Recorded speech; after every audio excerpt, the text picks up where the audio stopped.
Buenos días, ingeniera. En este video realizado por Aro Rommel y mi persona Karen Arias, le vamos a explicar cuál es el funcionamiento de nuestro proyecto, que es la monitorización de un quirófano. Como podemos ver, en esta parte tenemos la interfaz de los nodos del nodo de red, y acá tenemos ya lo que sería nuestro circuito armado para que se pueda visualizar en el nodo red. Ya. Este circuito, y tanto en el circuito como en Node-RED, o sea, en el hardware y en el HMI, se va a ver de la misma manera. Pero para esto primero vamos a explicar cuáles fueron las funciones que utilizamos. Como podemos ver, aquí tenemos el COM6, que es el Arduino, que ya está conectado. En nuestro circuito tenemos una pantalla LCD que se van a ver los datos de la temperatura de la ambiente, la temperatura corporal, la humedad y también el S, que es el SO2. Ya. Para esto vamos a empezar con la función número 1, que es la del CO2. En la función del CO2 tenemos un código que prácticamente lo único que hace es determinar una variable output y nos va a determinar el MSG payload split, que lo que va a estar haciendo en el split es que va a estar tomando los diferentes datos, es decir, no solo valores de 0 y 1, sino valores todos los que esté entregando nuestro sensor del CO2. En cambio, vamos a determinar una variable CO, que va a ser prácticamente la variable del CO2, donde nos va a dar una matriz entre el parse float, que es la matriz del output. En la variable MSG1 lo que va a estar haciendo es que va a estar comparando estos dos datos que está recibiéndolos en una matriz, es decir, va a comparar la del CO2 con la del payload. Y en la línea número 5 lo que va a estar haciendo es que va a estar retornando este mismo mensaje. Ya. En la función de la temperatura tenemos igual lo mismo que en el CO2, que sea la variable output.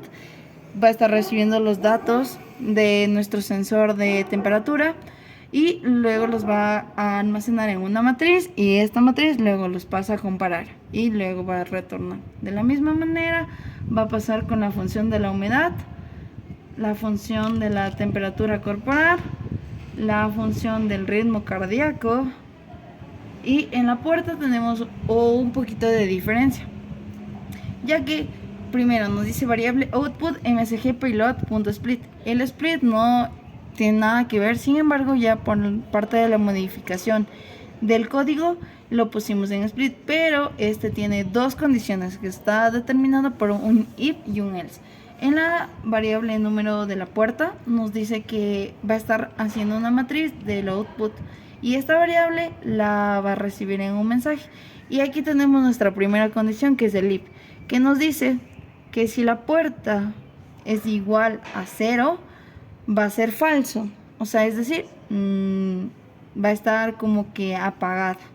Y cuando nos dice else, que es la contradicción del if, es decir, que si no es 0, esta va a ser verdadero. Y asimismo va a retornar comparando en una matriz el payload con el MSG1. Y eso sería todo en la puerta. Y para ver que nuestra puerta se cierra o se abre, tenemos aquí una función que es la puerta, donde vamos a ver si está cerrado o está abierto. Como dijimos, tenemos la variable output determinada por el payload. En la variable de la puerta tenemos igual una matriz entre el output, y esta variable del MSG1 lo que va a estar haciendo es que al momento de entregar estos datos va a ponerlos en un if. Y ahora aquí viene la modificación, es que cuando esté igual a 0 va a ser cerrado, y cuando no sea, porque el else es la contradicción, cuando no esté en 0 esta puerta se va a abrir, es decir, puede ser un 1, como ya veremos en siguientes funciones. Ya. Ahora sí, vamos con la función de la temperatura. Prácticamente lo que vamos a hacer aquí es que ya nos va a dar más o menos, si es que vemos este nodo desde donde va conectado, este es como que un alargamiento del COM6, es decir, es una de las primeras funciones. En la temperatura tenemos la variable del output, ya la que recibe esos datos, varios datos, y también tenemos la temperatura y la humedad, igual, almacenados en una matriz, Pero ahora vamos a determinar una variable que es la salida. En esta salida nos va a decir, vamos a bajarla aquí un poquito, vamos a tener la condición if, donde en la temperatura, dado los datos que nos dio la ingeniera, tenemos que esta temperatura tiene que estar en un rango de 20 a 21 y va a ser una salida buena. Y en el else, si tenemos un dato igual a 21, va a ser excelente, pero si la temperatura es mayor a 21 y es menor o igual a 28, va a tener una salida de igual a B, que esta condición va a estar determinada acá, justo aquí. Aquí ya se nos basa en cómo va a estar, se va a visualizar en el dashboard. El dashboard nos va a salir excelente, bueno y deficiente. Es decir, que en la variable del payload vamos a igual a la entrada, que es ENT, la vamos a colocar en una matriz y luego vamos a poner una condición if, donde el if nos dice que es mayor o igual a 20, pero es menor a 21, va a ser bueno. Pero si este número es 21, va a ser excelente. Pero si este número no es ni 21, ni 20, ni 22, ni 23, ni 24, ni 25, es decir, estos valores van a ser buenos. Pero si llegara al 28 y pasara del 28, este va a ser deficiente. Y entonces acá tenemos la variable del mensaje, donde están comparándose esos dos datos, y así mismo va a retornar la variable del MSG1. Y eso es todo. Ahora vamos con la función de la humedad. Prácticamente como en la temperatura, esta es una función igual. Tenemos una variable de entrada respecto al mensaje que llega del payload. En la variable del número que está pasando por la entrada, es decir, una matriz de una entrada, la vamos a colocar con una condición de if. Este if nos va a decir que si es mayor o igual a 40 y con un menor a 50, es decir, que va a estar entre 40 y 50, eso va a estar bien, ahí está excelente. O sea, no bien, simplemente no va a haber ninguna alarma ni ningún LED que se encienda, ya que estamos diciendo que ahí está bueno.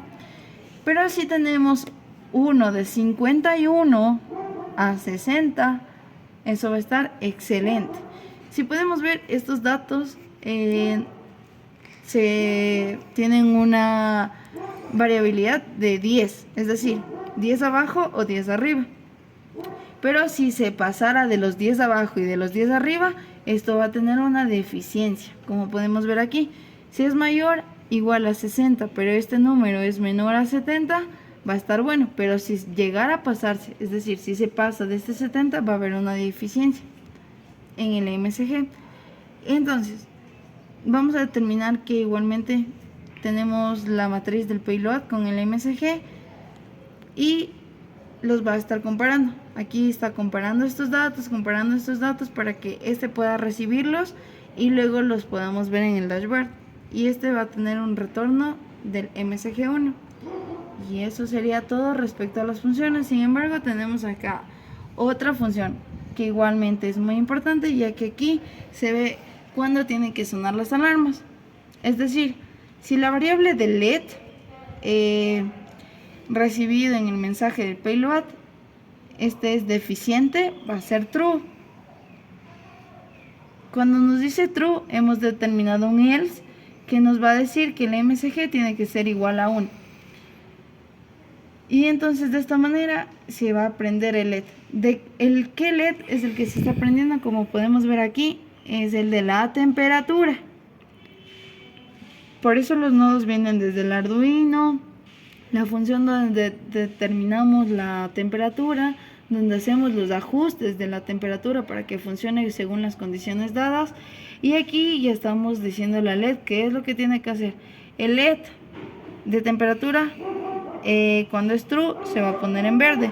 Pero acá en nuestro circuito, el de temperatura va a ser rojo, según las condiciones dadas por la ingeniera. Listo. Ahora vamos con la función de la humedad. Tanto como la humedad y la temperatura son datos iguales. ¿Qué vamos a hacer aquí? Le estamos diciendo al LED que se tiene que prender cuando sea deficiente. O sea, es decir, que cuando se pasa esos datos, este se tiene que prender. Y aquí igual el LED, en cambio acá nos dice que si está apagado, rojito, pero si está prendido se va a poner en amarillo, como en el de acá. En nuestro circuito el de humedad es en amarillo. Sin embargo, aquí también podemos modificarle y no queremos que nuestro LED sea prácticamente igual, ¿no? Pero para que haya una diferencia le hemos puesto verde. Ya, ahora una vez terminadas las funciones tenemos algo que es muy importante, que es prácticamente apagar la alarma. En apagar la alarma tenemos aquí una sentencia del variable LED. Es decir, que como estos LEDs están prendidos al momento de nosotros presionar apagar la alarma en el dashboard, esta se tiene que apagar y se tiene que visualizar en el circuito. Ya, ahora vamos a explicar nuestra función número 20, que igualmente es definida a la variable A2, es decir, en la humedad y la temperatura, la del ambiente. Este va a pasar prácticamente lo mismo. Si nosotros la apagamos desde aquí, se tiene que apagar acá, es decir, no tiene que sonar el buzzer. Y también se tiene que apagar el LED acá en nuestro circuito físico. Ya, función 17 prácticamente es lo que nos dice la deficiencia y eso sería todo. Ya, bueno, a continuación yo voy a hablar la segunda parte, que en sí es el funcionamiento en el dashboard como en el circuito implementado. Después que mi compañera haya explicado lo que es sí el funcionamiento que nomás pusimos, vamos a proceder a abrir el dashboard, que como nosotros podemos observar tenemos en la parte de la sala de la cirugía, tenemos la temperatura sala, humedad, aire sala y puerta de acceso, y en caso de acá de los pacientes tenemos la temperatura corporal, ritmo cardíaco. Y como nosotros hemos sabido que en la cirugía siempre hay una puerta cerrada que nosotros le hemos implementado en el dashboard, y para que se abra nosotros vamos a proceder a ver en el circuito implementado, que es en este caso el sensor de fin de carrera, que al rato de presionar nosotros podemos observar en el dashboard que se abre, y al rato de quitar el dedo nosotros podemos observar que la puerta se estaría cerrada. Y luego vamos a proceder a ver que en el CO2 vamos a verle que nosotros en este caso vamos a presionar el dedo, vamos a ponerlo acá para que se vaya variando el CO2 en este caso, como podemos observar en el dashboard.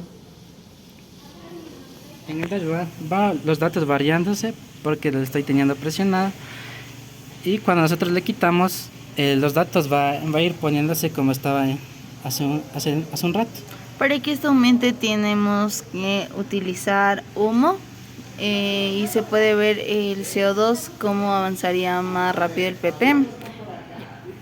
Ya, en este caso también vamos a ver la humedad de la sala, que en este caso nosotros contamos con una alarma que a continuación vamos a proceder a ver, que en este caso es el sensor de humedad que tenemos acá, que a continuación mi compañera va a proceder a que ponga en estado de que está malo para que nosotros podamos visualizar que la alarma se encienda y poder apagarla. Ya, en este sensor de humedad tenemos prácticamente 3 estados, un bueno, un excelente y un deficiente. El bueno va a ser si es que prácticamente está en 40 hasta el 70, va a ser bueno. Pero si es que prácticamente llegara al 50 va a ser excelente, como estamos viendo ahorita. Mi compañera aquí está soplando. Entonces por eso ahí es excelente. Sin embargo, si es que subiera y se pasara del excelente, que ya es prácticamente en 50, 60 es bueno, pero llegados al 60, aquí digo 50 y 60 es excelente. Del 60 hasta el 70 es bueno, pero si se pasa del 70, vamos a ver lo que va a suceder aquí. Tenemos deficiente y se va a prender nuestro LED amarillo en el circuito y también se va a prender acá. Vamos a apagar la alarma desde el dashboard. Ya, en esta se puede apagar la alarma desde el dashboard o se puede apagar la alarma si es que la temperatura de la humedad va bajando y prácticamente inmediatamente se bajaría, se apagaría, tanto el LED como la alarma. Bueno, ahora vamos a continuar con la temperatura de la sala. Como podemos ver, se encendió la alarma de humedad ya que está a menos de los 39, pero ahorita le dio humedad y ya pasó a los 44. Ahora, vamos a explicar rapidito la temperatura de la sala. Va a estar en estado bueno debido a que tiene que elevar de 21 a 29 grados o 28 va a estar bueno, pero de los 29 para arriba va a ser deficiente y va a ser excelente cuando este llega a los 21 grados centígrados. Como podemos visualizar, aquí está bueno, pero para que sea deficiente vamos a hacer que este pase los 29 grados centígrados. Ahorita es muy difícil llegarle a los 21 grados centígrados, ya que tendríamos que esperar a que la temperatura se baje, y debido a que estábamos haciendo varias pruebas está en 25 grados centígrados. Igual podemos visualizar aquí en la pantalla LCD que está en 25, prácticamente están los dos valores coordinados totalmente. Vamos a presionar aquí nuestro sensor de la temperatura de humedad. Este tenía dos funciones, ¿no? Tanto de humedad como la temperatura en la sala. Para esto tenemos que calentarlo un poquito. Estoy emitiéndole calor. Esperemos que sí. Y sí, si vemos en la pantalla LCD ya está en un rango de 26 y está en 25, 26.70. Tenemos que esperar a que llegue a los 29 más o menos para que este pueda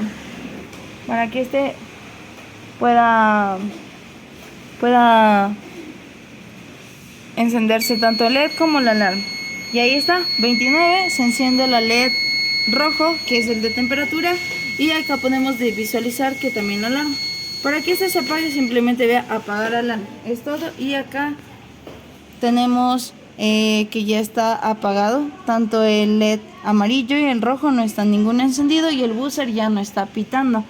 Sin embargo, tenemos los 30 grados centígrados, por eso en la pantalla LCD nos marca alarma encendida, y aquí, aunque ya apagué, nos dice que está encendido, puesto que está en los 30 grados. Vamos a esperar a que se baje y eso sería todo con la temperatura en la sala. Ya, después que hayamos visto lo que en sí cómo funciona la sala de cirugía, ahora vamos a proceder a ver los datos del paciente, que en este caso tenemos la temperatura corporal y el ritmo cardíaco. Y como la ingeniera nos especificó en qué parámetros deberíamos hacerlo, nosotros hemos hecho con un sensor de temperatura, que a continuación mi compañera va a proceder a poner el dedo, y lo que está sonando ahorita es lo de humedad, porque está ahorita en una humedad de 39, lo que sería bajo a lo que pedía cuando estés hace bueno. En este caso ya está procediendo a funcionar correctamente. Bueno, en los datos del paciente prácticamente lo que vamos a hacer es medir los datos de temperatura corporal. En este caso yo voy a colocar mi dedo para que este me pueda medir. Entonces, ahí tenemos un valor de 45 más o menos, igual aquí. 41, 40, vea, 40. Entonces, 39, 39. Los datos están siendo prácticamente excelentes, tanto en el HMI como en el software, que sería nuestra LCD, está representando mi temperatura corporal. Este sensor no es tan preciso, por eso es que nos da esta temperatura. Entonces tendremos que comprar un sensor más preciso, pero en este caso es el que tenemos y podemos ver que los dos valores concuerdan. Ahora para el ritmo cardíaco. Ya, para el ritmo cardíaco, nosotros nos ocupamos de un sensor de ritmo cardíaco, como su nombre lo dice, que mi compañera a continuación va a proceder a presionar en el sensor que se encuentra en la parte de acá el dedo, para nosotros visualizar en el dashboard los picos, que en este caso vamos a proceder a ver cuando mi compañera ponga el dedo. Ya, para esto solamente este es un sensor Max 100. Al colocarlo, ahí como ven ya está presionado nuestro sensor y acá se van a ver los picos. Con la flechita colocamos en un pico, ahí podemos ver que se va modificando, y si colocamos está en 515, 512 y va a ser aquí igual. La S es del CO, el del ritmo cardíaco. Bueno, una vez visto en el chart el ritmo cardíaco y también en la pantallita LCD, 514 exactamente también tenemos ahí, 512, 515, 500, sí, igual. Bueno, para que se puedan ver los picos tenemos que colocar simplemente la flechita en el chart y ahí podemos ver en qué nivel está haciendo nuestro ritmo cardíaco. Y eso sería todo. Gracias por ver este video, ingeniera.